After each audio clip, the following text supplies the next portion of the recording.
The Southwest Center for Educational Excellence invited area legislators for the annual forum with school superintendents. KOAM's Amber Jenkins has more.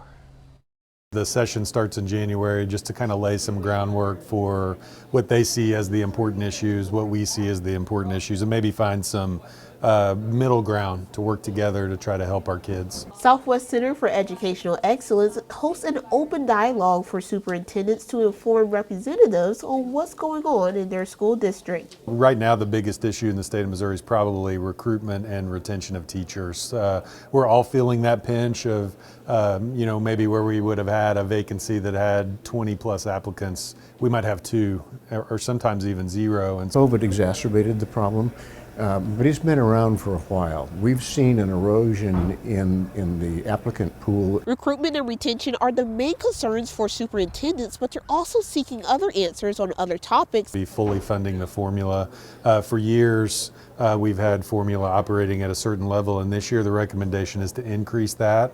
So we'll be watching that closely, I think, as the session unfolds, is will there be new money allocated to the formula? But it's a challenge. I mean, despite the fact that people would have you believe that we have all kinds of extra money, it's money that will go away over time. And we have to be a little bit careful about making long-term commitments with money that's one time. States develop educational funding formulas to determine the total amount of funds needed for each student and to establish the state share of those costs. During the discussion, Representative Ann Kelly said funding formula is going to require more advocacy from superintendents. The discussion covered more than just funding. Other topics included access to vouchers and freedom of students to change districts. Representative Roberts, who's a former law enforcement officer, also says he sees similarities between the education world and public safety. There's some ideas I'm working on the public safety side that might apply, but I am interested in hearing what the teachers have in mind, how they think that the superintendents are going to go about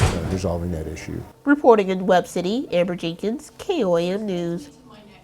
Members of both the Missouri House and Senate have already filed bills that would increase the minimum salary of teachers.